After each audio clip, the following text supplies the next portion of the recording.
நம்ம எல்லாருக்குள்ளயுமே இந்த கொஸ்டின்ஸ் தோணிட்டே இருந்திருக்குங்க. ஸ்டூடெண்ட்ஸ்க்கும் சரி, இப்ப டீச்சர்ஸா இருக்க நமக்கும் சரி, எனக்கெல்லாம் தோணி இருக்குங்க. இந்த எக்ஸாம் அப்படின்ற ஒரு விஷயத்தை யார் கண்டுபிடிச்சது? கிளாஸ் ரூம் அப்படின்ற ஒரு விஷயம் எப்படிதான் உருவாச்சு?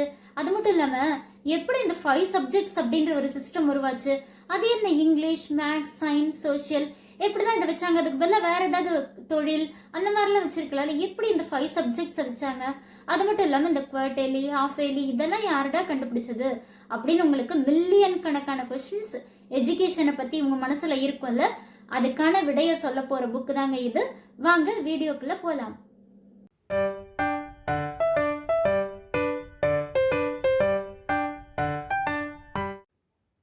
ஹாய், கனவுகள் மெய்ப்படும் வியூவர்ஸ் எல்லாருக்கும் வணக்கம். எல்லாரும் எப்படி இருக்கீங்க? நல்லா இருக்கீங்களா? ஓகேங்க. எனக்கும் இந்த கொஸ்டின்ஸ்லாம் நிறைய தோணி இருக்கு. ஸ்கூல் டேஸ்லலாம் அது என்னப்பா இந்த 5 சப்ஜெக்ட்ஸ், அதுக்கு மேலே வேற கூட வச்சிருக்கலாமே, ஏன் குறிப்பிட்டு இதை மட்டும் வச்சிருக்காங்க? இந்த மாதிரி எனக்கு நிறைய தோணி இருக்குங்க. அதுக்கான விடையெல்லாம் சொல்றது தான் இந்த புக். இது யாருடைய வகுப்பறை? எழுதியவர் ஆயிஷா ரா நடராஜன் அவர்கள். ஸோ இவரை எழுதின ஏற்கனவே ஆயிஷா அப்படின்ற ஒரு புக்கை பற்றி நம்ம சொல்லியிருப்போம். இதே மாதிரி இந்த வரிசையில் இது யாருடைய வகுப்பறை, இது படிக்கும் போது அடப்பாவீங்களா இதெல்லாம் நீங்க பண்ண வேலை தானா இது அப்படின்னு எனக்கே நிறைய விஷயங்கள் இந்த புக்கை படிச்சதுக்கு அப்புறம் தெரிய வந்ததுங்க. இதுல எல்லாத்தையுமே நான் ஷேர் பண்ண போறதுல உங்களுக்கான கொஸ்டின்ஸ் இருக்கும்ல, அதுக்கான விடையெல்லாம் நான் சொல்ல போறதுதாங்க இது. ஓகே, டீச்சர் அதாவது ஆசிரியர் அப்படின்னு ஏன் சொல்றாங்க ஃபர்ஸ்ட் டீச்சரை அப்படின்னா, ஆசு அப்படின்னா குற்றம், ரியர் அப்படின்னா பொறுக்காதவர், குற்றம் பொறுக்காதவர் தான் ஆசிரியர் அப்படின்னு. அதனால தானே தப்பு செஞ்சா உடனே டீச்சர்ஸ் கேட்குறாங்க அப்படின்னு. சரி, குரு அப்படின்னா என்ன அர்த்தம் அப்படின்னா, குரு அப்படின்னா இருளை நீக்குபவர் அப்படின்னு தாங்க அர்த்தம். ஓகே, சரி, இந்த கிளாஸ் ரூம் சிஸ்டம் எஜுகேஷன் அப்படின்னு எப்படிதான் ஒன்று வந்தது அப்படின்னு கேட்டா, இதெல்லாம் அவ்வளோ ஈஸியாக வந்துடலங்க. ஸ்டார்டிங்ல பார்த்தீங்கன்னா ரூசோ அவர்கள் சொல்லியிருக்காங்க, ஆசிரியரே தேவையில்லை அப்படின்னு சொல்லியிருக்காங்க. இவங்க வந்து கல்விக்கும் பள்ளிக்கும் ஒரு வித்தியாசம் சொல்லியிருக்காங்க. ரூசோ என்ன சொல்றாருன்னா, கல்வி அப்படின்னா ஒரு குறிப்பிட்ட இடத்துல உட்காந்து படிக்கணும் அப்படின்லாம் அவசியம் கிடையாது. குழந்தை பிறந்ததுலேருந்தே வளர்ற வரைக்கும் நிறைய விஷயங்களை கற்றுக்கிட்டே தான் இருக்கு. அப்போ அதுதான் கல்வி, எப்பயுமே வாழ்க்கையோட இணைந்தது தான் கல்வி அப்படின்ற மாதிரி அவரு சொல்லியிருக்காரு. இன்னொருத்தர் சொல்லியிருக்காரு, ஜான் ஹோல்ட் அப்படின்றவரு, பள்ளியே தேவையில்லை அப்படின்ற, வகுப்பறையே தேவையில்லைன்னு சொல்லியிருக்காருங்க. ஏன் இப்படி சொல்லியிருக்காரு அப்படின்னு பார்த்தீங்கன்னா, அந்த ஸ்கூல் அப்படின்ற ஒரு சிஸ்டம் வந்து ரொம்ப கஷ்டம். ஏன்னா கல்வி அப்படின்னா தொடர்ந்து கற்றுக்கிறது, ஸ்கூல் அப்படின்னா ஏதோ வந்து பந்தயத்தில் ஓடுற மாதிரி தான். இந்த 16 வயசு வரைக்கும் படிக்கணும், பாஸ் பண்ணணும், டிகிரி சர்டிஃபிகேட் வாங்கணும், இது ஏனோ தானோ ஒரு கடமையான ஒரு விஷயமா தான் பார்க்கப்படுது அப்படின்னு ஜான் ஹோல்டு சொல்லியிருக்காருங்க. ஓகே, ஃபர்ஸ்ட் ஸ்டார்டிங்லலாம் பார்த்தீங்கன்னா ஸ்கூல் அப்படிலாம் கிடையவே கிடையாதுங்க. என்னன்னா அந்த குருகுல சிஸ்டம் நம்ம எல்லாத்துக்குமே தெரியும். அந்த குருகுல சிஸ்டம்ல எல்லாருமே படிச்சிட முடியாது, மேற்தட்டு மக்கள் அவங்களாம் தான் படிக்க முடியும். அதை எப்படின்னா வந்து அந்த மதத்தை பற்றி தான் படிப்பாங்களே, அந்த பகவத்கீதா அந்த மாதிரி இருக்கும்ல, அதை மட்டும் தான் படிப்பாங்க. அதே மாதிரி இது ஒவ்வொரு மதத்துக்கும் ஒவ்வொரு விதம் ஸ்டார்ட் பண்ணிட்டாங்க. மதராஸ் அப்படின்னா முஸ்லிம்ஸ் அந்த குரான் பற்றி படிக்கிறது. இப்போ அதுக்கப்புறம் கிறிஸ்டியன்ஸ் அவங்க என்ன பண்ணாங்கன்னா சண்டே கிளாஸ் அப்படின்னு ஒரு விஷயம், அதில் பார்த்தீங்கன்னா முழுக்க முழுக்க பைபிளை பற்றி தான் படிக்க முடியும். அப்போது இந்த மதத்தை பற்றி படிக்கிறது மட்டும்தான் கல்வி அப்படின்னு ஒரு விஷயம் இருந்துச்சு. அது மட்டும் இல்லாமல் நிறைய பார்ஷியாலிட்டி இருந்தது. கீழ்த்தட்டு மக்கள் படிக்க முடியாது, மேல்தட்டு மக்கள் மட்டும்தான் படிக்க முடியும், அப்படி ஒரு விஷயம் இருந்தது. அதுக்கப்புறம் என்னாச்சு அப்படின்னு பார்த்தீங்கன்னா, இது கொஞ்சம் கொஞ்சமாக மாற ஆரம்பிச்சது.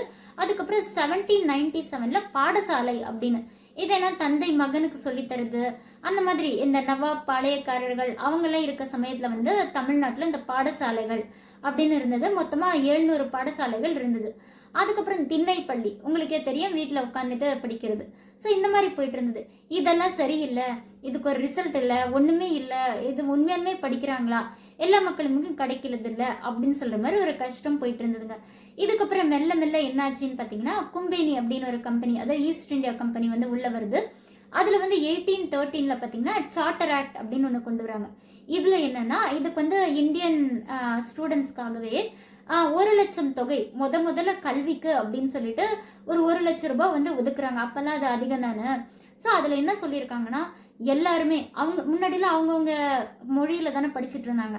அப்போ இவங்க வந்து என்ன சொல்றாங்கன்னா, இங்கிலீஷ் ஆங்கிலம் அப்படின்றது கட்டாயம், அதில் மட்டும்தான் படிக்கணும் அப்படின்ற மாதிரி இந்த சார்ட்டர் ஆக்ட்ல சொல்லியிருந்தாங்க. ஓகே அப்படின்னு சொல்லிட்டு இது போச்சுன்னா 20 இயர்ஸ்க்கு அப்புறம் 1834 மெக்காலே கல்வி வருதுங்க. இவர் என்ன சொல்லிடுறாருன்னா, அவங்கவுங்க லிட்ரேச்சர், முன்னாடிலாம் நம்ம அரேபியன் லிட்ரேச்சர், நம்ம தமிழ் லிட்ரேச்சர், அந்தந்த லிட்ரேச்சர்லாம் இருக்கும் இல்லையா, ஸோ அந்த லிட்ரேச்சர்லாம் தேவையே கிடையாது. இங்கிலீஷ் லிட்ரேச்சர், ஆங்கிலேயர்கள் எழுதின புக்ஸை மட்டும்தான் படிக்கணும், ஃபுல்லாகவே முழுக்க முழுக்க இங்கிலீஷ் மட்டும்தான் படிக்கணும் அப்படின்ற மாதிரி கண்டிப்பாக சொல்லியிருந்தாங்க.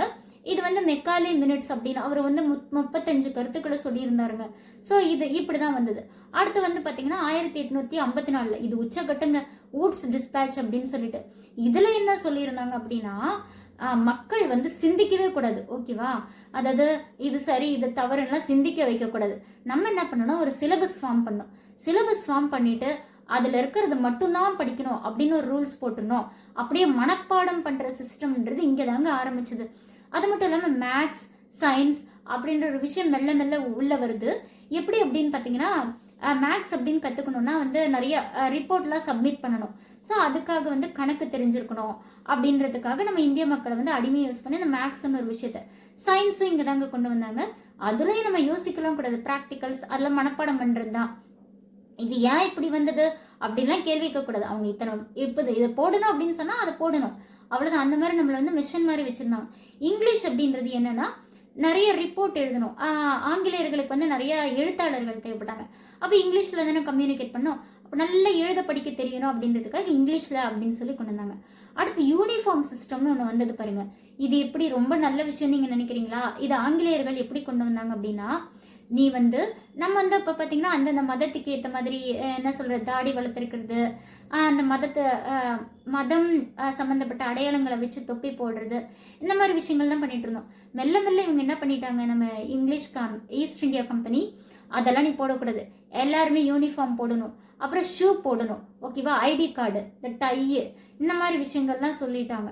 ஸோ இதை பார்த்த மக்கள் வந்து இந்த ஷூ அந்த யூனிஃபார்ம்லாம் போட்டு இந்த கோட்லாம் போட்டாங்கன்னா அதுலேருந்து வெளியே வரதுக்கு மக்களுக்கு மனசு வரல. ஸோ இது நல்லா இருக்கே அப்படின்னு சொல்லிட்டு ஸோ மெல்ல மெல்ல அவங்களோட கருத்துக்களை தானே திணிக்க ஆரம்பிச்சிட்டாங்க. ஸோ யூனிஃபார்ம் சிஸ்டம் அப்படின்னு சொல்லிட்டு அடுத்து 1882ல் ஹண்டர் கமிஷன் ஒன்று வந்ததுங்க. ஸோ இந்த ஹண்டர் கமிஷனில் தான் வந்து என்னன்னு பார்த்தீங்கன்னா 5 சப்ஜெக்ட்ஸ் இருக்கணும், 5 சப்ஜெக்ட்ஸ்க்கும் எக்ஸாம் எழுதணும், எக்ஸாம் எழுதி எல்லாருமே பாஸ் பண்ணி ஆகணும், அப்போ தான் அடுத்தடுத்து யூனிவர்சிட்டிக்கு போக முடியும், அந்த மாதிரி ஒரு விஷயம்லாம் கொண்டு வந்தாங்க. அதுக்கப்புறம் அந்த quarterly, half yearly, annual exam இதெல்லாம் வந்து வச்சு அதுக்கப்புறம் லீவ் கொடுக்கறது. ஸோ இந்த மாதிரி விஷயங்கள் எல்லாம் இந்த ஹண்டர் கமிஷனில் தாங்க கொண்டு வராங்க.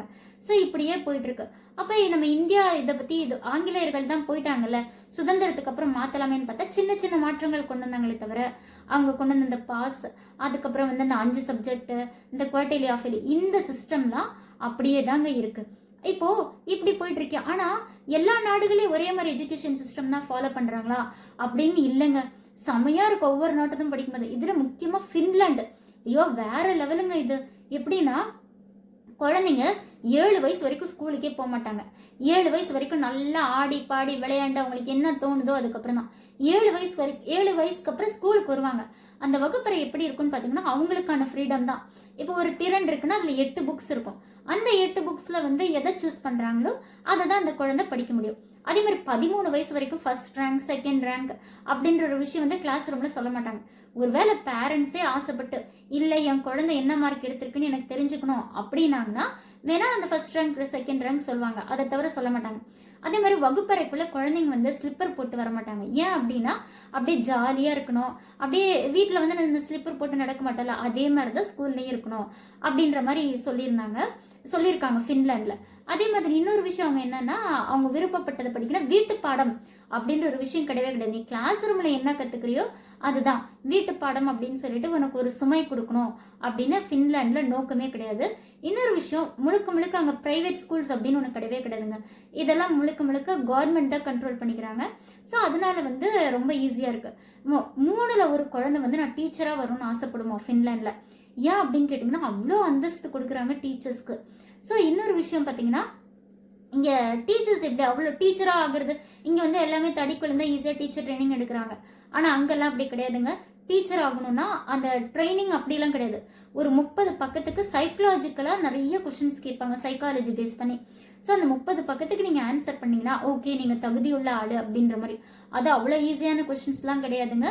அதே மாதிரி இராணுவம், மருத்துவம், ஃபர்ஸ்ட் எய்ட் இதெல்லாம் தெரிஞ்சிருக்கணும் ஒரு டீச்சருக்கு. அவங்க எல்லா துறையிலுமே வந்து வல்லுநராக இருக்கணும் அப்படின்னு சொல்லியிருக்காங்க.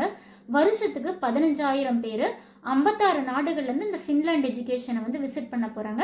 மகிழ்ச்சியான நாடுகள் பட்டியலில் இது முன்னாடி இருக்குது அப்படின்னு சொல்லியிருக்காங்க.